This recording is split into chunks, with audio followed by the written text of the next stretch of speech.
Hey guys, this is Table for Four. This is your boy Stefan, and welcome back to another episode on the podcast. Today we will be focusing on kindness and compassion. In the previous episodes, we spoke about how we are slowly adjusting to a post-pandemic world. A world full of fear, unchecked feelings, bad attitudes, people not self-regulating, and overall just angry. A question we want to answer is how we can work past that and how we can focus on finding the goodness and kindness of people through this world in open conversations.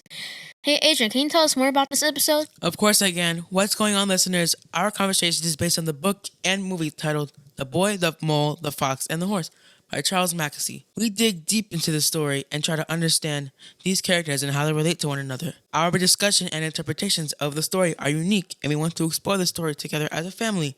Are you guys ready? Yes! Cue the music.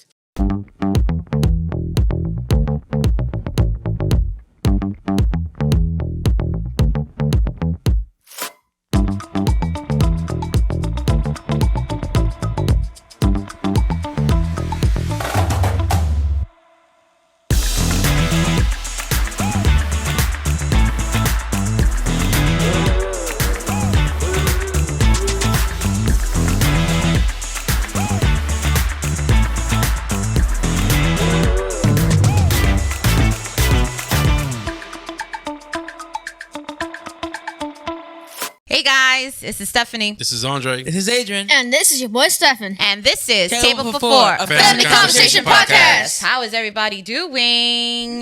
Good. We're excited for another episode on the podcast today. So, as you mentioned before, Stefan and Adrian gave us a perfect introduction into our discussion for today. We wanted to discuss the book, The Boy, a Mole, a Fox, and a Horse. So I just want to do a brief synopsis from the author itself, Charlie Mackesy, and just take it from there, and then we'll answer some questions. Everybody's all ready for that? Yes. Of course. Awesome, Of course. awesome. So a brief analysis from the author is accompanied by exquisite artwork, and this book in particular explores our innermost feelings with delicate sensitivity and candor. Really what it is, it's a series of heartfelt and profound conversations about the meaning of life, universal truths, and relationships. Now, each of these four characters now represents something completely different, and we'll be able to go through that, have a conversation, and just see how we see it, in our own point of view. So I want to go and pick out some of the important parts of the book, but understanding the book first is really about the concept of radical acceptance. Now, does anybody understand what that means? I know that sounds like a complex word, but does anybody understand the word radical acceptance? Nope. Nope. No. Does anybody want to take a guess? Well, let's just break the word down. Radical. When you think of the word radical, what do you think of? I don't know. Anybody want to answer that question?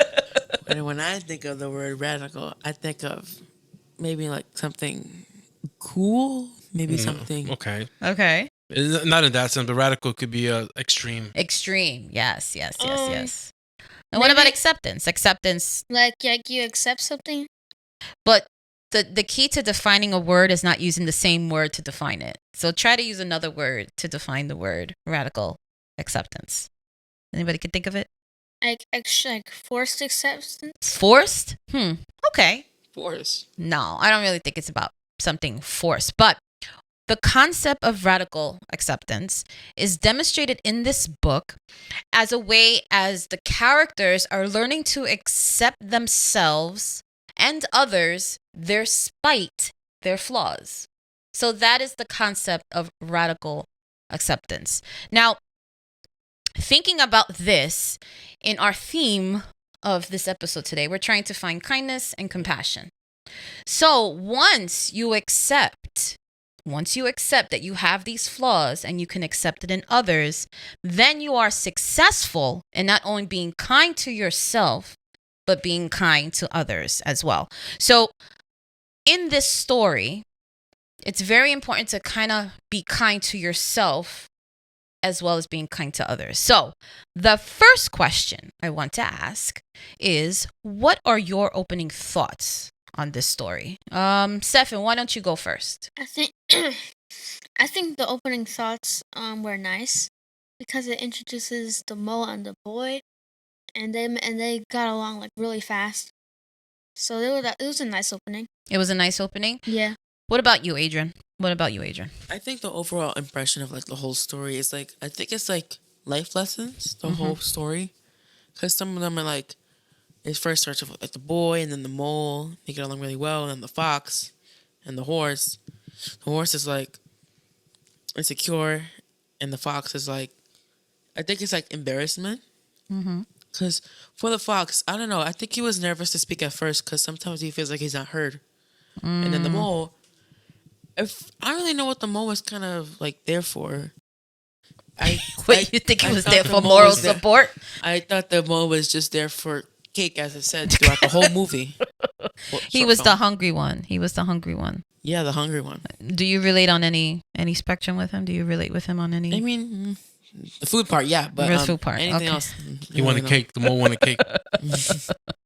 What is your understanding of the story, Gandras? What did you think about the story? In the beginning, we had this conversation after the movie ended. It's a kid battling, I guess, into his sense of belonging. He's battling his emotions. He's asking all the right questions as a kid growing up. He's curious. Yeah, he's curious. And I thought, because the way how this kid was lost, I thought, and I started thinking ahead: is this kid dead? Is this kid like trying to go to heaven? And he's like, these are his last moments battling all his little demons and his thoughts together. Oh, so you thinking that this was more like him stepping into a light, And step being into the close light, to being death? close to death. That's what I thought. Because like, here's this kid Ooh. that's outside in the world by himself, out in the snow. So I'm like, That was my first question. I'm like, why is this kid alone? Like, who dropped him off that was in the my snow? first question on this open. I'm like, yo, my man, why is he out here by himself? That was my right. So first you guys question. kind of hit it on the nail. So this is from Charles Mackesy himself. So this is a quote from his statement that he did on what these four characters represent. So all four characters represent different parts of the same person. The inquisitive boy, the mole, who's enthusiastic but a little bit greedy. The fox, who's been hurt so much that he is withdrawn from life, slow to trust, but wants to be a part of things. And then you have the horse, who's the wisest of them all. So he's the older voice of reasoning that kind of encompasses everything back together. So he's like the deepest part of you, the soul. Ooh. So I was That's right. deep. I was right. Man, please, you were not right. Yes, I was. So the horse is the wisest. That's what the horse is the soul. the soul. Okay. Because Okay. he's the one that's telling you, don't worry about it, everything's gonna be okay. Okay. So I think the horse is supportive. okay. So tell me a little bit more about that. What is your interpretation of the four characters? Well, I think Which one does each represent? You tell me what you think. I think the mole and the boy are kind because like they never got mad at each other and they got along really quickly. Okay. And I think the fox was a little bit shy because they didn't talk to them until like near the end of the book or the end of the movie. Mm-hmm. And what does the horse represent to you? Support. Of course, you got it. Like calm, support. The fox also represents love because he loved the others, but he just didn't want to say it. Okay. Adrian, what do you think? What does each one represents to you? I thought the boy part of the movie was like kind of kind because he was just like part of like the person that you kind of want to be when you grow up, because like in the movie it said like, what do you want to be when you grow up, when the mole asked him and he said kind. So it's probably the kid's probably like the person you want to be, but like probably hasn't seen the harsh reality of the world yet. Okay. Maybe the mole, I mean, I kind of want to go for like the greedy part. I guess he was kind of consistent about the cake part, but other than that, I felt like he was kind of like the supportive character, but like not really that much. But I just didn't really see much about the mole. But I thought the mole was like a person who's gonna be there for you all the time. Okay. And for the fox, I thought it was like kind of like embarrassment and nervousness because like he was really nervous to speak to them at first because he felt like he wasn't gonna be heard, and he felt like kind of nervous and. He felt like his words weren't going to be like going through them or like they weren't interested in them. That's why he was like scared to talk to them. And the horse, it was like you said, like about the soul. I think it's like probably like the most wisest part of like the body, I guess, because For the horse, people were jealous about the horse because of its wings. So I think it's probably because of like, I don't really know. I guess it was just like jealousy because people were jealous of the horse. So probably like the horse's imperfections don't have to be like necessarily a bad thing. That's an interesting take in looking into each of those animals. Andres, you said that there was some understanding as why the author picked or chose certain animals to represent those type of feelings or those type of actions. Do you have an understanding of? Yeah, this is my understanding because I started as soon as we started watching the movie, I started looking at what does each animal represent because every certain animal has like a spiritual meaning Or like a characteristic or right. a representation. Representation, right? Right. So okay. the mole, the boy is the boy. The boy is himself. He's lost. You know that's the most human part of all of us. We're always lost as growing up to see how we fit in the world. We're always lost. We're lost in the beginning. Because we always have all these questions. Yeah, that's true because there's a lot of things that go unanswered. So he's the boy. He's the curious side of him that's lost. He's the human. He's the most human. The most human. The mole spirit animal speaks to your soul. If you have struggled with your beliefs, the mole spirit encourages you to turn inward and search yourself once more. Wow. Okay. So that's the mole. So he's what Adrian was saying before. He's He is the supportive character in here, and he was the first person that he was able to get in contact with the boy. Now, the mole also represents the first stranger, right? The first person that the boy is interacting with. Right. Now, how do we get that into the point of kindness? Showing kindness to strangers. The boy could have walked another way and say, I don't want to have nothing to do with you. But because he's alone and because of the curiosity of the boy, he wants to know more about the mole. Right. Right? Isn't that something that you would want to do? You know, you're out here by yourself. You want to find some companionship in some way, shape, or form. So what is the next understanding for? The next one is the fox. The fox, right. The fox symbolism. The fox symbolizes cleverness, independence, playfulness, and mischievousness. So that's what the fox symbolizes. Okay. I could see that. I can see that being how the fox is represented in that sense. But Adrian made a good point about it being embarrassed or him being... Well, he's... like nervous and embarrassment. I wouldn't say like it's exactly those things, but I think it was just like the fact that the fox was like really, he was like kind of scared to say something. I don't even know why. I guess he didn't really speak that much, so I don't really know what else to say. Because in the book and the show, the fox symbolizes untrustworthiness.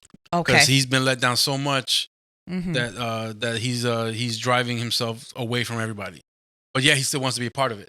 Just like any human. Just like anybody human. Just like any human He's person. like an extrovert. And he's like, I don't know. An introvert or an extrovert? Introvert. He's an introvert. So he's a perfect combination of the two. He wants to be alone. But he wants to be inclusive. But he wants to be inclusive. So when the representation of the fox, he's both clever, he's both independent. What else? What other? And because in the modern terms, he has serious FOMO. FOMO is fear of missing out. That's a great interpretation and looking into that. What about the horse? What does the horse represent? The horse embodies independence, freedom, nobleness, endurance, confidence, triumph, heroism, and competition. It also symbolizes strength, courage, and freedom. Okay. So, Stefan, tell me why you feel that the horse represents somebody supportive as opposed to the mole, whose role is more supportive, or is everybody supportive in this role? The horse and the mole are supportive. Mm-hmm. Because the mole, he's trying to help the boy, and the horse is also trying to help the boy by like lifting his spirits, like telling him nice things, telling him what he could do in his life, like later when he grows up. So they're both imparting lessons to this boy who is lost, that needs help, and he needs support. Yeah. Right?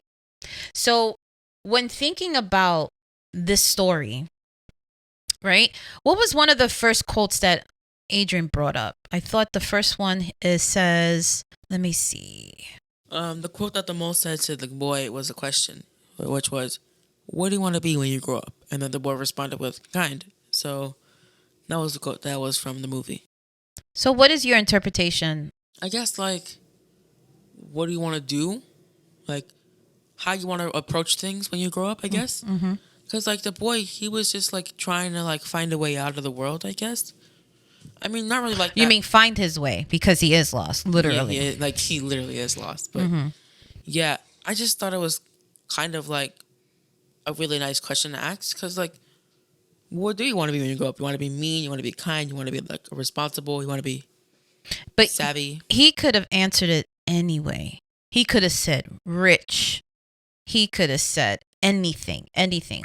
Why do you think the importance is, or the word kind mean? I think approachable, Approachable, like reasonable, trusting, reasonable, approachable, mm-hmm. Lovable. Lovable, lovable. Yes. I guess I would say like warm. understanding, warm, right? So these are all the different types of characteristics that are involved when it comes to thinking of the word compassion and the word kindness. Yeah. Right? So another question I want to ask is, do you find this story sad, or is this a happy story?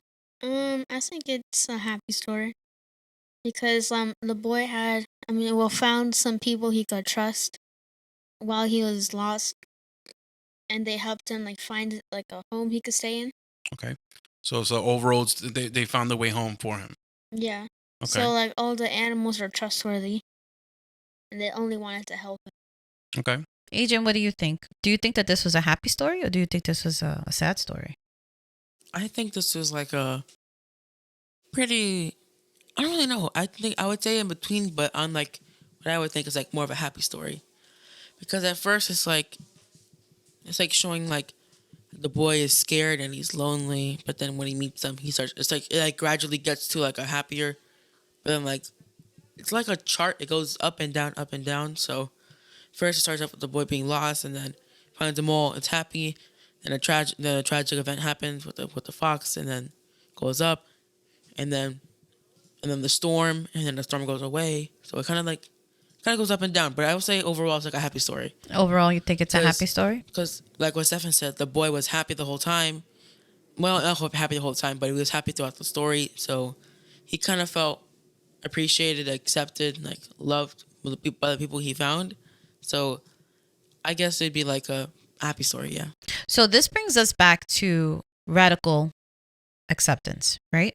So was this a sad story? Is this a happy story? I think it's a mixture. It's a happy medium. It's a happy medium, right? Mhm. It's a neutral story. It's a neutral story. Why? Because it is representing life, and each of the characters represent one aspect or one portion of life or understanding. So that's how kindness comes into play. That's how compassion comes into play, and understanding, even though there's so many obstacles that get in the way, this technically can still be a great happy story. So, Andres, what do you think? Do you think that this was a happy story, a sad story? It's a little bit of both. Okay. It's like I said in the beginning, this is about a boy who's struggling with his inner battle to belong. And like I said, me being an adult now, I think we all, us boys, we kind of go through that growing up. So this kind of puts us into perspective, like, what we're fighting inside. We always fight loneliness. We we always look to where to belong. You guys are always clever. I'll tell you that. Clever, we're sly. We always. You're always hungry for cake. You're always hungry for cake. so it's like I said, this represents us males growing up. Mm-hmm. And then at the end, at the end of the book, he said, "Home isn't always a place. Home is what you make of it." Mm-hmm. Oh, okay. So that references, just because you live in a house doesn't mean it's home. You could, be together with your friends and your families, making memories. Every time you're with them, you feel like a sense of belonging. That's your community. So, from thinking of that, what is your favorite character from this story? My favorite character is the horse. Your favorite character is because he's the wisest. Because it seems like he was like the future, your future self telling you like everything's gonna be okay. Don't worry about the storm. Mm-hmm. What the storms do, they end. You know, Mhm. so he's like giving them comfort. Like, even though all your other thoughts are going crazy, I'll be the one to tell you that don't worry about it. I don't think that's a very good word to use. Crazy. I don't think that's a very good word. Was it no? No, I don't think that's a good word because again, if this story was representing one person or these four animals represent personalities? different personalities, you can't really say that the other thoughts are crazy. The other thoughts could be out of place or they're not in sync because you really don't want to really use the word crazy. Crazy is not a great word to use. I'm just saying it's not a great term to use. It could be out of whack. It could be out of sync. Out of sync. Out of sync. When all your emotions are out of sync. All your emotions are, everywhere and they're not how you would to want to continue in that, but again, you said that your favorite character is the horse because he represents. He was the wisest. He was the wisest. Now, Stefan, what was your favorite character? I think my favorite character would be the mole because he tried to help the boy feel comfortable and feel like he's not alone, which he wasn't because he met the mole. Mm-hmm. And yeah, they were both really friendly. Well, the mole was really friendly, and the boy just wanted someone to be with. So, Adrian, who is your favorite character? I guess I would say the fox. I guess the fox would be my favorite character because I guess sometimes you feel like you're not going to be heard out sometimes. Because sometimes when you're talking to someone and they start ignoring you, you start feeling less confident in talking to other people as well. So it kind of feel the most related to that person because yes, I'm a little over the top sometimes. A little bit. Okay. All right. Yeah, a little bit. But yeah, the fox is kind of representing a person who at first doesn't feel comfortable or feels shut out from everybody. So Steph, who is your favorite character in this story? My character, I don't want to say my favorite character because I feel all the characters were my favorite in every aspect. But the one that I related to the most, I want to say to the horse. The horse says many, many quotes throughout the book, and we'll go over the quotes in a few. But I relate to the most to the horse because he represents what I could be. Mm-hmm. He represents what I could be. And as a small boy, that small boy was lost. And he was the last character to be found. And then I think there was a reason for that. The reason why he was the last person, or not the last person, but the last character to be found because he was the wisest. He was the largest of the animal. He was the most majestic. He had the most to stay. And he was the most protective of the other three. Yeah. So I believe, because I am a mama, I'm very protective. I always try to be wise. I always try to be an example for others. And I think that was really how I resonate or how I relate more to the horse in that sense. I know you like my answer. You can't take it. I like your answer. You got to take 3 kids here. You protect the three babies. I guess that all the characters were pretty much together. I felt like each character each personalities were all together. So I guess they would all be not part of the boy, but in a part of you that's always there because I think what the author was saying was all 4 of them are connected to one person. So we all have a little bit of each of them in ourselves. Mm-hmm. Correct. Yeah. I think that's a great way to kind of segue into the next question. And what was your favorite part of the story? And tell me how that part of the story relates to kindness and compassion. My favorite part of the story was when the fox drew the heart out of the snow. Because look at you! Why? Why is that? Because he knew he loved everyone, but he just didn't want to. He just didn't want to tell them manually. So, Manually. Yeah, as in person. So he wanted to show his love on the snow. Aww. I did not notice that he drew. You a didn't heart. notice that? No, I did not notice that. He walked around to draw a heart. What he did was when they were talking, he walked around and did a heart. And I don't know if anyone noticed that. I noticed it right away because as we were walking, I noticed it and I put the note down. It's like the fox made a heart. It was so cute. One of the favorite parts that I thought was, I think it was when they were riding the horse and then the boy fell off. It's not like necessarily a bad part, but I felt like that part was like the boy apologizing a lot. I think one of the favorite parts that I thought were like part of the story was when the fox saved the mole, because like the mole was like in trouble. Like in the movie, he was in the river, right? The mole fell in the river, seeing the reflection, I think, and the fox came in to save the mole. So I thought that was kind of like probably like one of the most perceptive and most favorite parts, because like the fox, deep down, the fox was like, I wanted to help the mole, but like on the outside, he just didn't want to say anything because he felt like it wasn't as important as he thought it was going to be. So I got an interpretation for you for that. So the fox is paying back a debt. That's life, right? That's life for you. So the mole first helped out the fox when the fox was in trouble. And we have a clip of that. If you have, if you can pull that up to show that clip, and we can look at it together to see exactly what I'm talking about. If I wasn't caught in this snare, I'd kill you. If you stay in that snare, you'll die.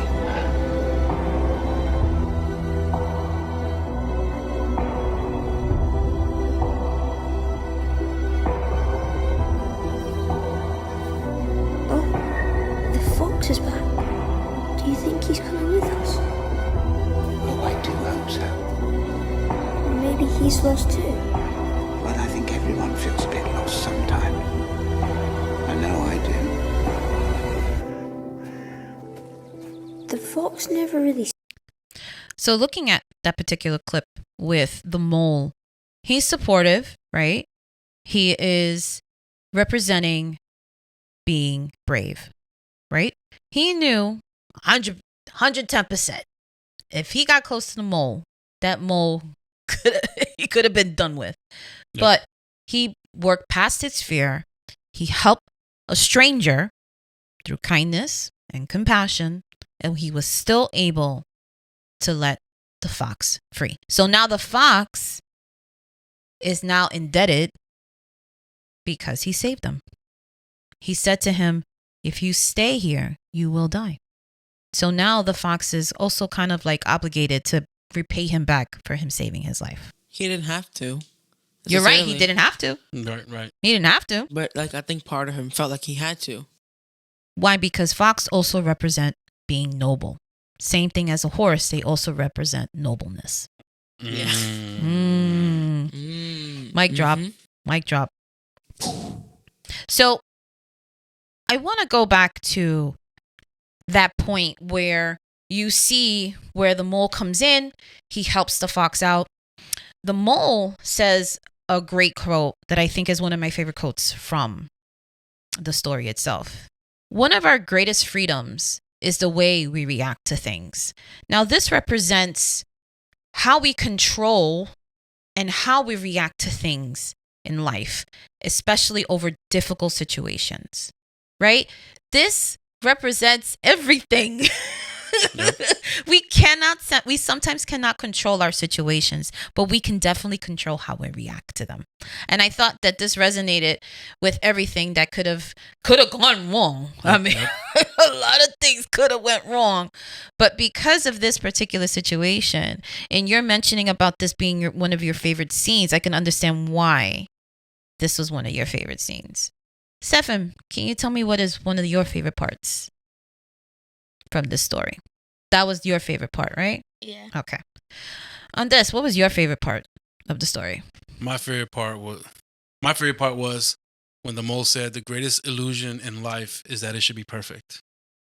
Oh yeah. Mic drop. Because nothing in life is perfect. He said that? I don't remember. He said that. I remember hearing that. Oh, nice. But that's one of my favorite quotes and one of my favorite lines in the book. So, Steph, what is your favorite part of the story? All of it.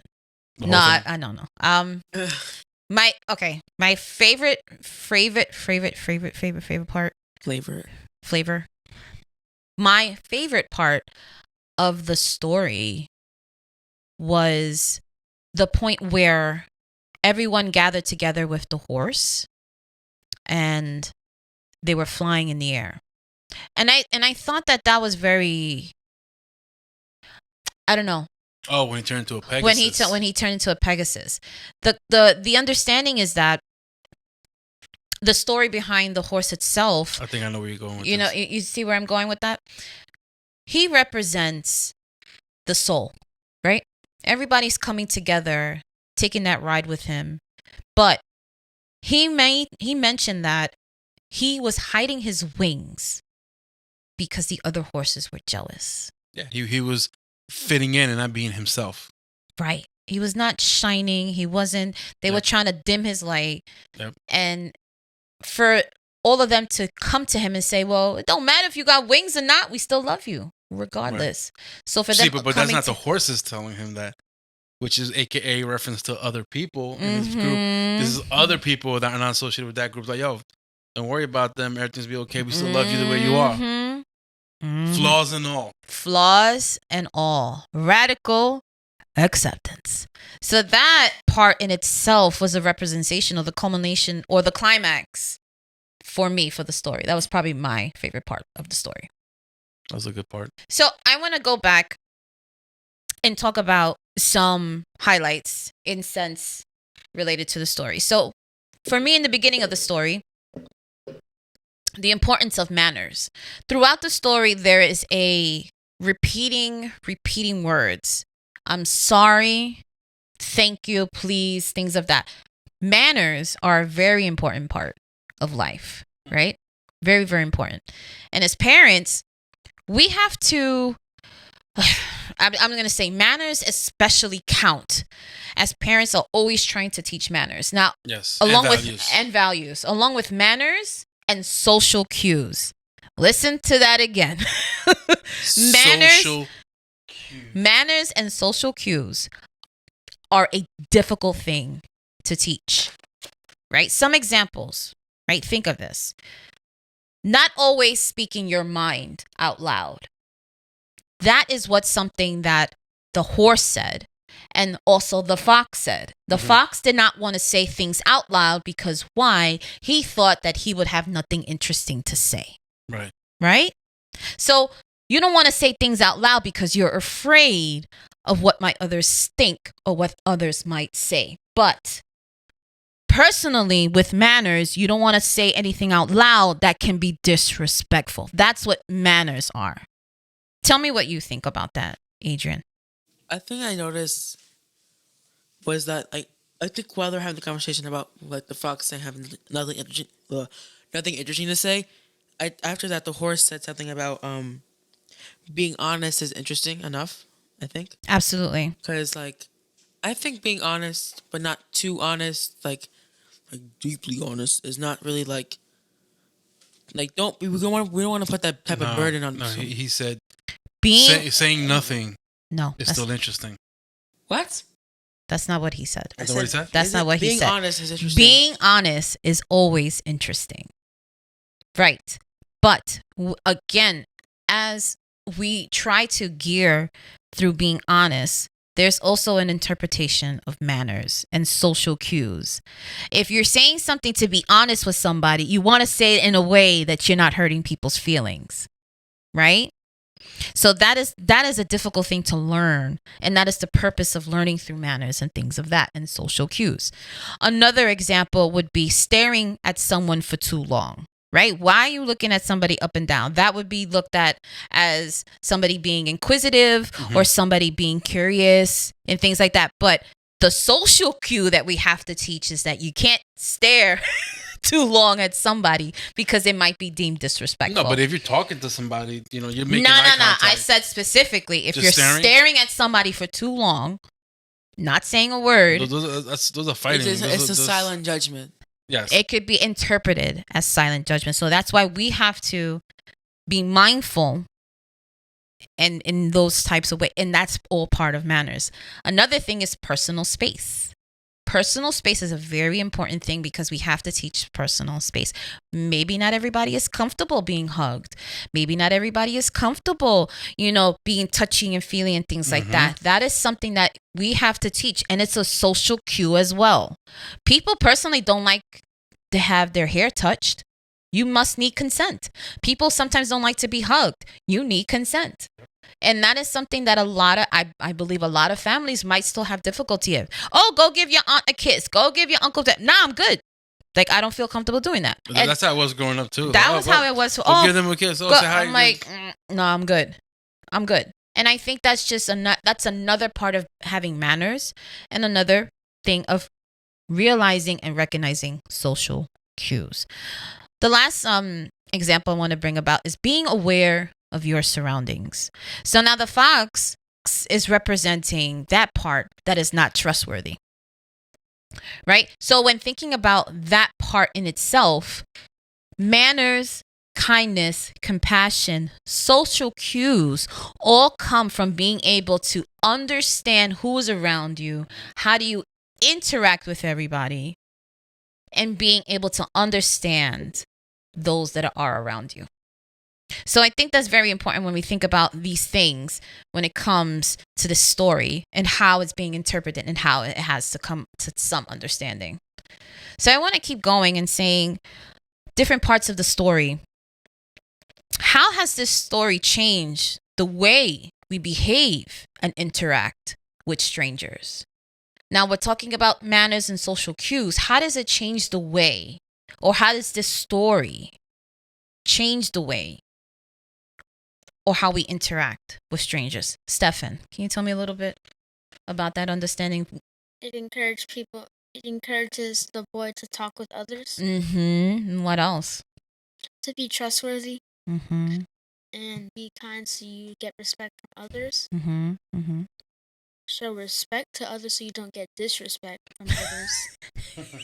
If you show respect, you ain't gonna get disrespected. Got it. Adrian disrespects me sometimes. Yeah, but he's still learning social cues. So No, I'm not. yes, you are. You're still learning. It's just a thought. Sometimes I could stop, and sometimes I just don't want to Yeah, stop. but you choose to. So Adrian, how does this story change the way we behave and or interact with strangers? I think this kind of shows what people should do and how they should interact with other people, because at first you might not think being kind to strangers is the best thing, because some people might have trust issues and stuff. So I think being approachable to begin with is a great start to being how to interact with others, because if you're unapproachable and you seem unkind, you don't want to be that type of person to just be super mean, super uncomfortable with someone. So you have to be approachable, and you have to have a sense of belonging.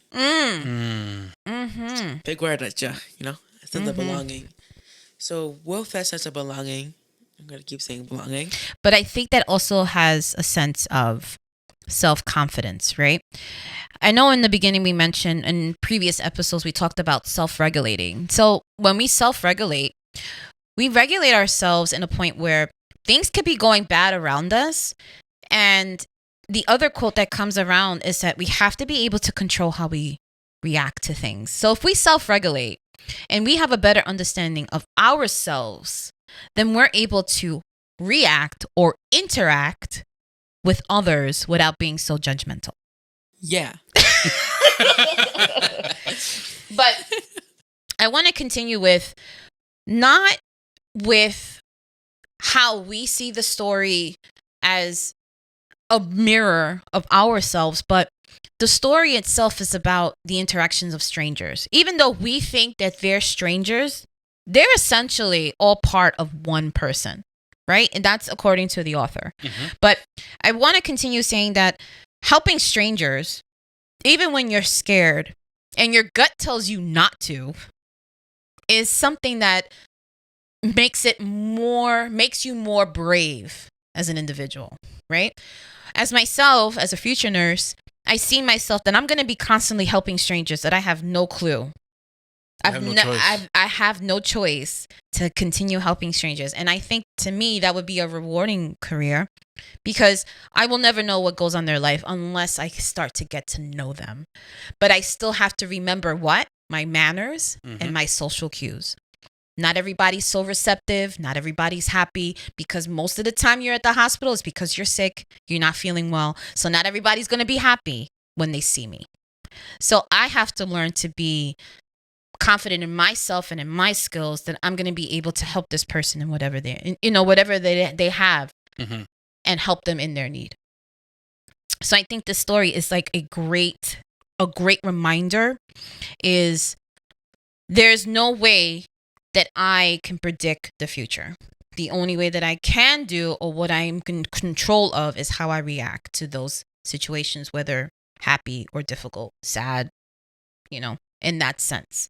I know that we have another clip if you want to show.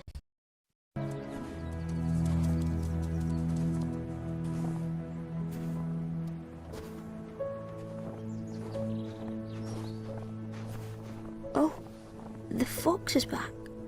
Do you think he's coming with us? Oh, I do hope so. Maybe he's lost too. Well, I think everyone feels a bit lost sometimes. I know I do. I know what a home looks like. Do you? Yes, it has walls, a roof, a bell above the door, and cakes in every window. I think that's a cake shop. Oh, is that not a type of home? You can't live in a cake shop. Well, why ever not?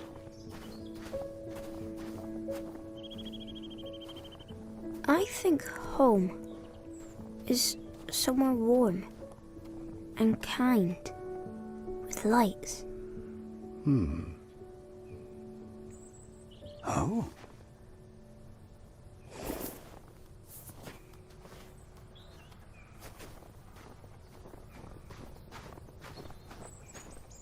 Hello. Oh. Hello. Hello. Have you been here a while? It feels that way. Are you lost? No. We are, but we have a plan.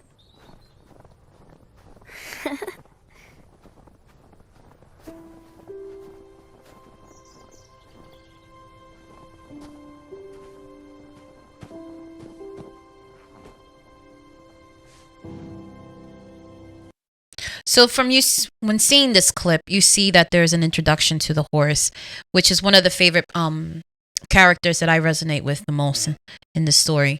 So for him, he's really not lost because he represents the soul. He's the oldest. He's the wisest. He's the largest of the group. So he's going to be the protector for the rest of the group. And he knows where he is. And he knows where he is. He's very comfortable where he is in his life at this point. Very He's confident. defensive. He's not defensive. I don't. Kind of, because he still cares for the boy, the mole, and the fox. No, but that doesn't make him defensive. That makes him protective. Yeah. Defensive is not really That's the not the same word. thing. Yeah, that's not the same thing as being. Is it similar? Is it similar to protective? Defensive means. I'm trying to think. Defensive it's similar in terms of being protective, but being defensive means you could be mean about it. Protective, you could still be mean about it, but there is something that's more I'm trying to think of the word. I'm trying to think. More aggressive? Yeah, defensive sounds more aggressive to me, and protective. But it's like some sort of cinnamon to it, right? Yeah, they're similar in that I thought way. you said cinnamon. He did, but we're just going to move past that. So, but thinking about that clip and seeing how each of the characters being introduced, that there's a way of how do we go through life regardless of how things are going. Another clip I want to show is with the boy falling into the water. If you could show that clip.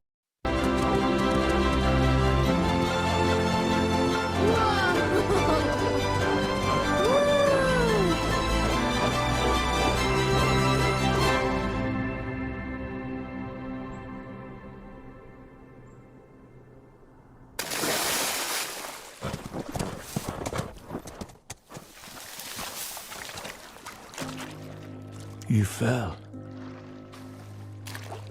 But I've got you.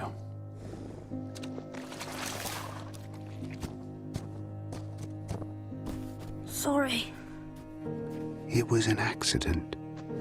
It's my fault. I let go. Oh gosh. Sorry. Sorry. I know.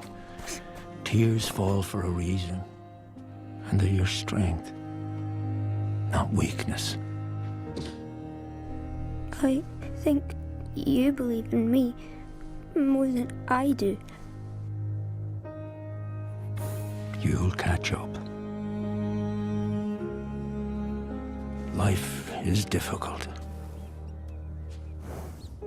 But you are loved.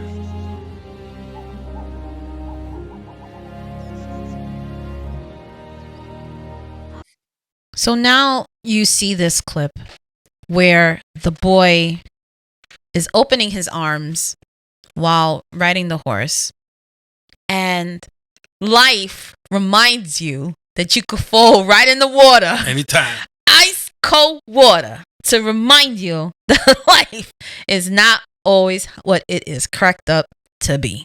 It is a friendly reminder of how It's a friendly reminder. It's a friendly reminder that if you get too comfortable, this is what happens. Ooh. That's exactly what it is. I don't think it was something about being comfortable. I think But if you let, because it seems like the minute you get too happy or too comfortable in yourself, something bad always happens. Oh, I hate to think And of the it. minute that- you let go, or you realize that, boom, now you got to close yourself back up. Like, no, this ain't gonna happen to me again. Right, I'm right, closing myself off. right. I think that's a very different perspective. That's a very different interpretation from what I got from it. I got from it is that look at this opportunity of me being free and me being happy in that moment. But something always happens. No, but it's not. That's even, what I see. It's not about something. But you're pessimistic. You're being very pessimistic. This particular moment reminds us that there are situations that we cannot control, but it's how we react is the only thing that we can control. For him, he kept on saying, "I'm sorry, I'm sorry, I'm sorry, I'm sorry," but he had nothing really to do with it. It wasn't the horse's fault. It wasn't his fault. It's just the circumstances that surrounded this, this situation. Right, but then the horse said, life is hard. Right. So you got to fall in ice water to remind you of that. But it's not about being pessimistic, saying that I have to lose trust and I don't want to do that again. And that's why the fox is there.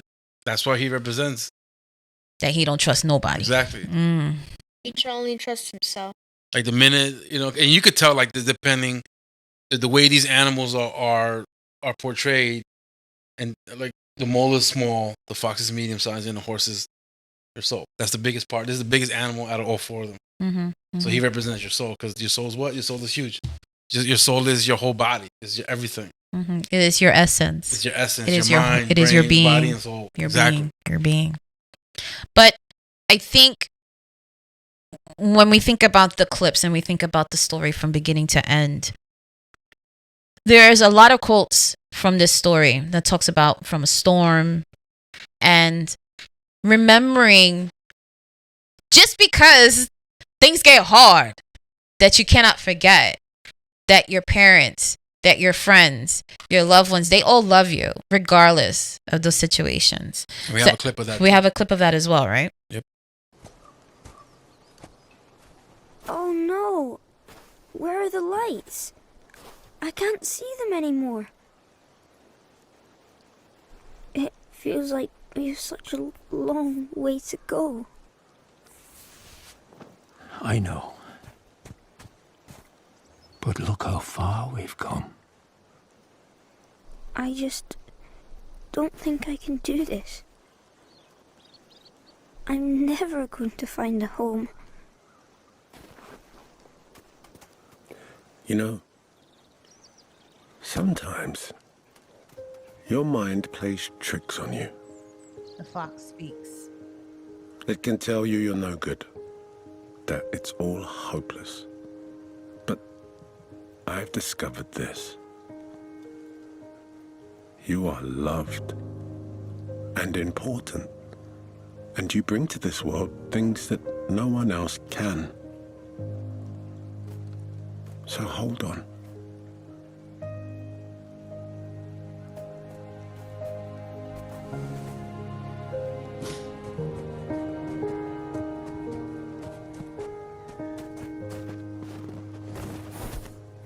One of the quotes that stand out was like, it wasn't like standing out as much, but like one of them that I thought stood out a little bit was like, home feels like a long way, but then like you realize how far you've come. Like you realizing how far you've come from like the start to the end, because it feels like it might be a long way, but then you realize how far you've come. So you start to know that you are getting closer to your destination, or like getting closer to the goal that you want to achieve. It could be home, it could be a small goal, it could be a big goal. Mm-hmm. But like realizing how far you've gotten makes you like realize that you're happy, like you feel better about yourself. How grown you become. Yeah. I think a good point to you is that you're trying to show the progression from the time that the boy was found in the snow alone, and at that point when he's interacting with the fox, he's there with 3 other people. Right? So can you explain to me a little bit more of why you think that this is an important part of the story? Well, the thoughts that I had were like, I thought all these quotes were very important because they all connect together. Because like they all first start off with like the boy. What some of the stuff that I noticed was like the kid apologizes too much, and the kid helps the mole, or like no, the mole helps the kid out of kindness, like help him find his way home. They help each other. Yeah, they help each other. I think one of the smaller quotes that I noticed was like, they were looking at the water. The water shows the outsides. Everything happens on the inside. And then another one was on with like focus on dreams, not fear. And yeah, and I guess like the kid showing concern for the fox when he was trapped. What was called the snare?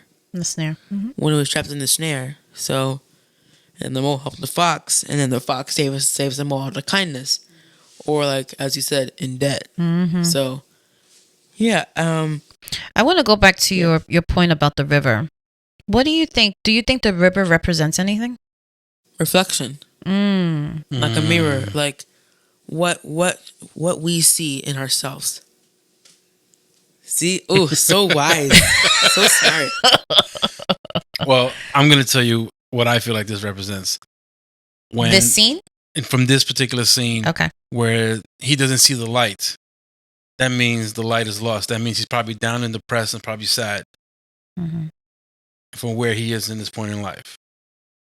So all the other personalities are telling him, "Don't worry about it. You gotten this far. You know how to handle this. You could always make your own light again." Or just because you can't see the light doesn't mean it's not there. Doesn't mean that it's non-existent. Because Because he's like, the light is gone. He's like, "Don't worry about it. We come this far. You just remember that you are loved." And I think that's what the light means. Light means love and compassion. Light means kindness, home. Home. That's what all it represents. Yep. That's what it represents.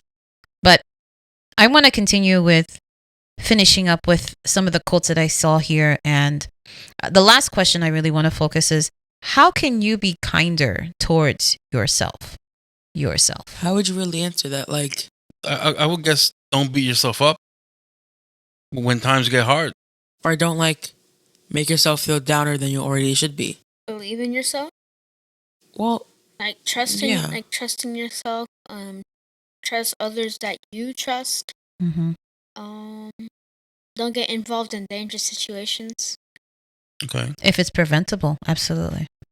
Well, if you can't prevent it, you probably shouldn't go there, but you could still try and stop it. That comes with being wise, though. That comes with time Yeah. and experience. But what do you think you can do to be a little kinder towards yourself, Adrian? Make little goals, I guess. Like, if you make a big goal and you know you can achieve it, then make smaller goals. Because, like, Like think of it like this: you have a dream, right? And it's gonna take a really long time to get to your dream. So then think of smaller things that you could achieve at first, and then as you go farther and farther and going up, And up. see the progression and see how long you've gone. And that's exactly what that scene was. That is what that scene represents. Mm-hmm. Mm-hmm. I know. Well, we try. So, what does that mean for you, Andres? Being kinder to yourself. You said that it's not about beating up on yourself, but what else is that? It kind of signifies to don't be hard on yourself. Mm-hmm. Because at the end of the day, like you always put a lot of pressure on yourself. As an adult, as a child, or is that as just an either or? Either or. You put a lot of pressure on yourself, and I did it too growing up. I put a lot of pressure on myself, and I still do. And you got all your other traits to tell, all your other, I guess, consciousness, or you have the other parts of the story. Parts of the story, or you got the mole, the fox, and the horse. Me being my age, I'm the that part of my soul is the wisest, is the oldest, mm-hmm. and then you have all the other ones that come and go. And but at the end of the day, it tells you, like, if you're in a dark hole, the light is still there. Mm-hmm. To don't worry about it, to don't focus on the darkness, and we're here to guide you the rest of the way to the light. See, when you keep saying going into the light, that doesn't sound so good. Or like, stop going into the light. Darkness signifies depression. I know. Light means happiness, compassion. Darkness doesn't have to necessarily be depression. It can just be like a part of you that is not like safe with the other parts of you. I guess like the light could be like a part of you that feels free, like a part of you that feels more comfortable with others. A part of you, think of it as like a meter, like a temperature meter. You call them like vices. You could kind of treat them like a vice. Like. I think the thing I would call it like think of it as like temperature. When you're lower, you go like you're really low. You're probably like not in a good place right now. Right. But then as you go higher, you feel warmer. But then if you get too warm, as like he fell off the horse, he got too comfortable. Bam. Yeah. Oh, goodness. Yeah. So as long as you don't get too comfortable, and you just get comfortable enough, you will probably be in a good state. There is a unique balance that we must attain. Yes. So the darkness and the lightness, we have to find a balance between the two. Yep. How one can be kinder to themselves is to give them a little bit more credit. In terms of giving yourself credit and seeing your progression, and how your dad was saying not to be so hard on yourself, but to see how far you've come and how you've progressed in your life, you got to give a pat, on your shoulder and say, hey, good job, And I think that plays a key role in this story, Nobody's going to tell you you're doing a good job. You got to tell yourself you're doing it. First. You got to tell you that. You got to tell yourself that first. That's the first thing. And then again, if you find resolve in yourself and you find strength in yourself, then you are able to carry that strength and help others through kindness, compassion, love, and understanding. Another quote that I want to talk about is, one should listen more to their dreams and less to their fears. This was by the Mole. So what is your understanding of this quote? One should listen more to their dreams and less to their fears. I think a fear of being like failure. I think fear of being shunned out or like shunned down. Cause like at first you wanna strike high, but you're like embarrassed or scared of what others think of it. Like it doesn't have to be necessarily others, but like what people want, what people expect of you. Like you don't want like your fear of like this person, or fear of what might happen when you achieve that dream. Like it's just all just like foreshadowing of your life. So you get kind of nervous, you get kind of scared. So you don't really know what to expect. Like during the dream, before the dream, after the dream. After you achieve the dream or like trying to achieve it, you're probably scared of the unknown. Mm-hmm. Ooh, I'm so wise today. Stefan, what do you think? Stefan, what do you think about that quote? One should listen more to their dreams and less to their fears. I know that's a hard one. Well, I think it means like if their dream is like to become brave, then they should focus on that instead of like focusing on not being brave. Focusing on the naysayers. Mm-hmm. So if they're trying to be brave and that's their dream, and they're weaknesses in their fear is not being brave, Mm-hmm. then they should focus on being They brave. should, so and not so being- for you, and it's not- about focus. Yeah, just focus on what you want to do. Focus on what your goal is, and not worry about what everybody else is saying. Forget all the other noise. That's what really that is about. just just focus on what you want to do. Mm-hmm. As long as it's not hurting anybody else. Another great quote was, "Doing nothing with friends really is not doing nothing, is it?" Right? So, what do you think that really means? Like, doing nothing with friends isn't really doing nothing, is it? No, you're still doing something. You're You're still- creating memories, Mm-hmm. Or you No, just and- are you just hanging right. out with them?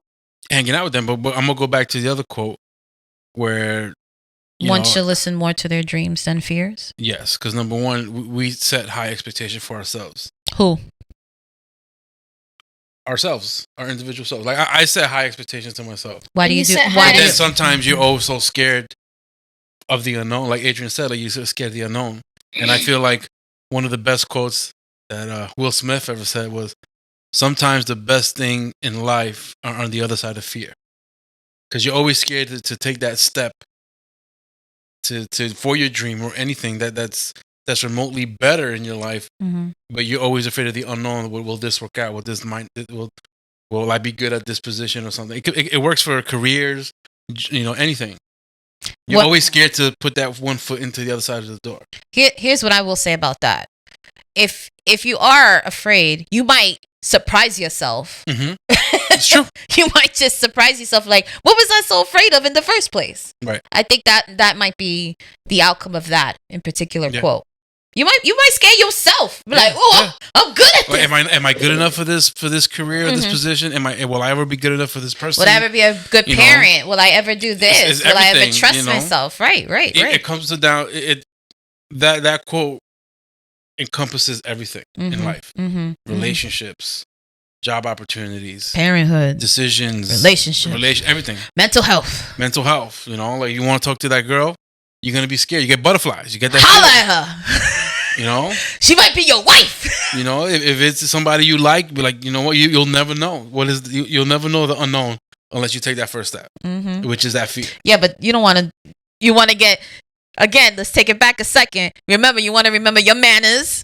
You want to ask Yes. consent, and Your you need to values. read social cues. Social cues, exactly. Just we don't want to remind you that life will slap you in the face. It's a friendly reminder, just like that boy hit that water. We get it. You want to conquer your fears, but friendly reminder: take a step back, reevaluate the Yep. situation. See if you could even attain it. You know what I'm saying? That's another thing. That's being cautious, but Yeah. I don't want to deter you from you doing your drinks. That don't take it in that sense. I'm just saying, just taking it back to manners, Yeah. social cues, Social cues and values. and values.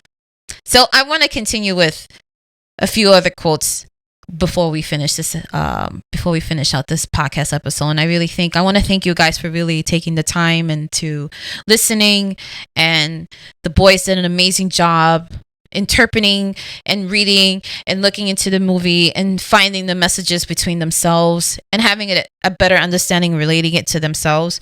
And I want you the listeners, to take an opportunity to listen to the book or read the book or even watch the movie that's available. Yeah, it's on only 37 minutes. It's only long. 37 minutes. If you can have the opportunity to do It's that. a really good story. A really quick backstory on that. This book was first released back during the time of the pandemic, and it was recommended to me by a librarian. So I remember reading this book 2 years ago. And really, the librarian was like, the book is very cathartic. That was the first that was what he kept on saying to me. So for me, when I sat down and had an opportunity to read the book, and I'm just like, yo, why is this book so freaking good?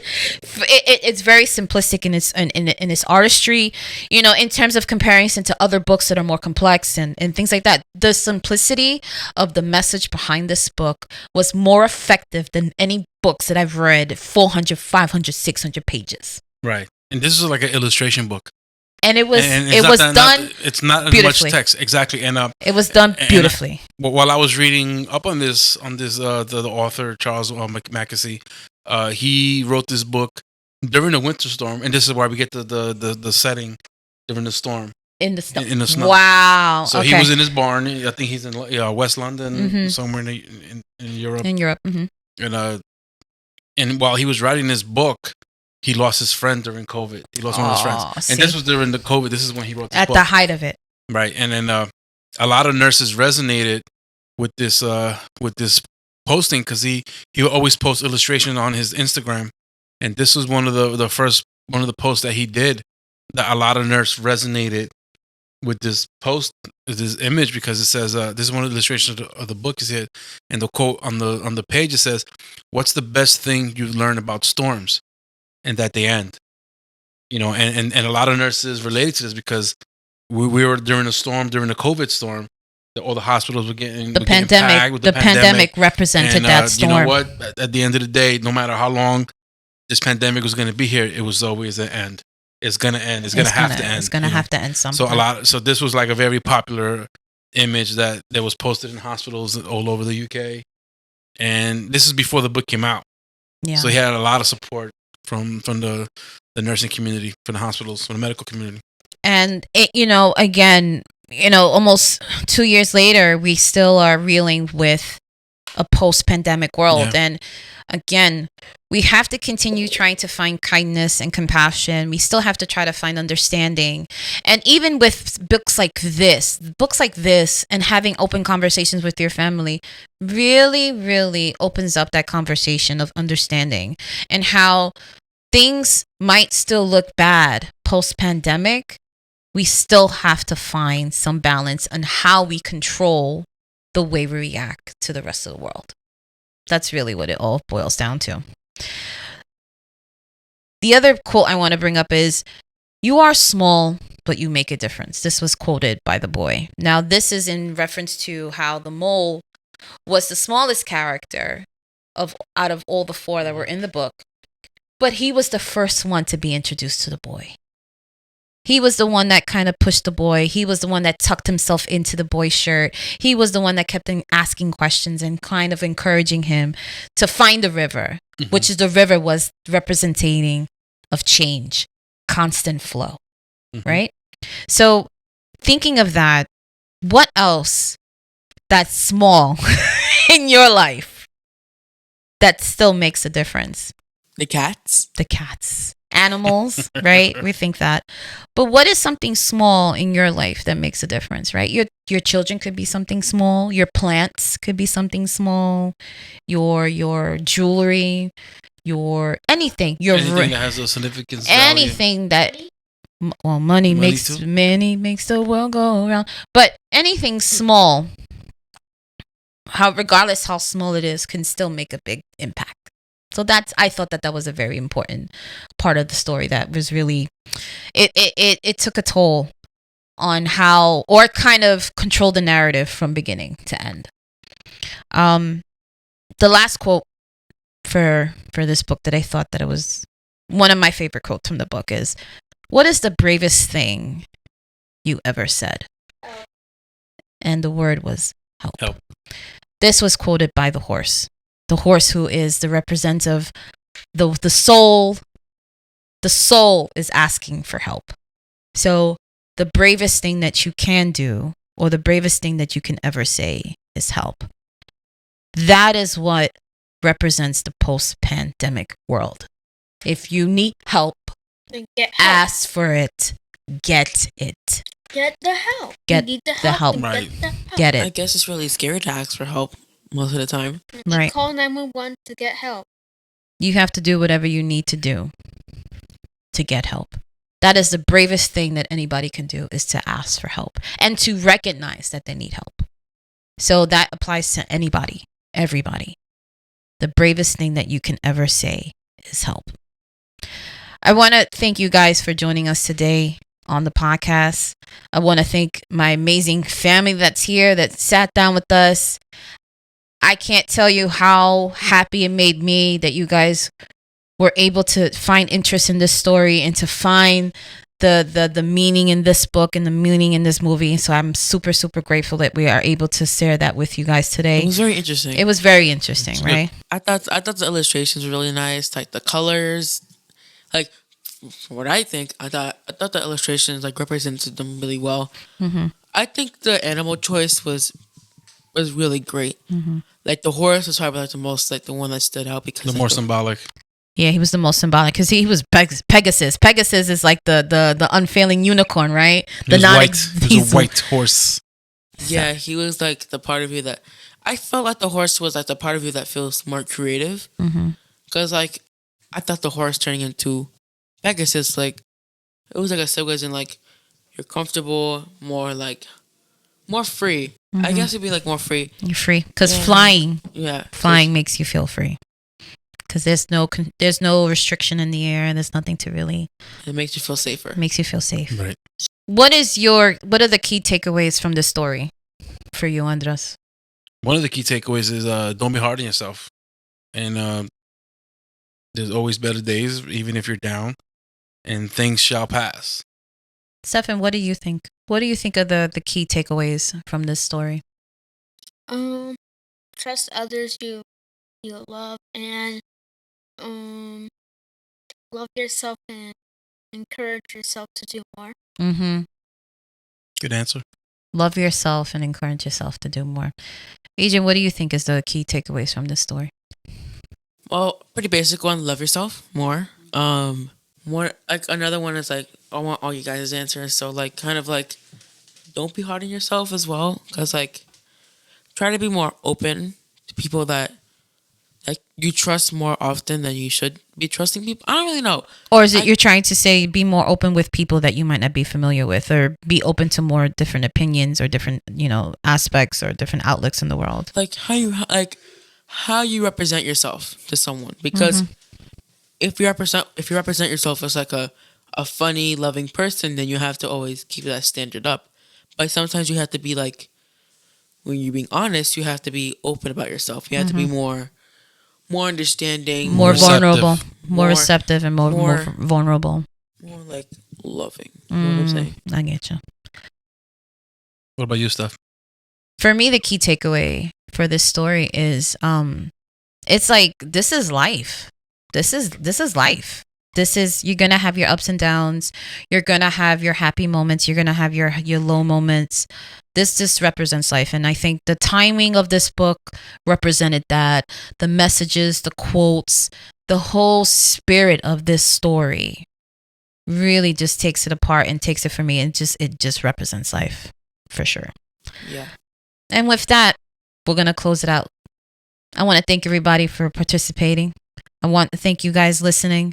Guys, if you have an opportunity, go check the book out. Go check it out on Apple TV. The boy, the mole, the fox, and the horse. Stephanie, you can take us out. Table for Four, a family conversation podcast, talks about all things family. Listen to past episodes about health, culture stories, and much more. All new episodes are out every Wednesday on all platforms. Do not forget to watch full episodes of Skooky Milk Convos on YouTube. Also join us for live sessions streaming live on Wednesdays. We're also on Anchor, Spotify, Apple, Google, iHeartRadio, Breaker Radio, Pocket Cast, Radio Public, Stitcher, Amazon, Audible, Castro, Podchaser, Pandora, and YouTube, or find us wherever you listen to your podcast. And do not forget to follow, like, and share on Facebook, Instagram, Twitter, and TikTok at Table for Four. We will catch up with you on the next episode. Hi, guys. This is Stephanie. This is Andre. This is Adrian. And this is your boy Stefan. And this is Table for Four, a family conversation podcast. Bye, guys. We love you.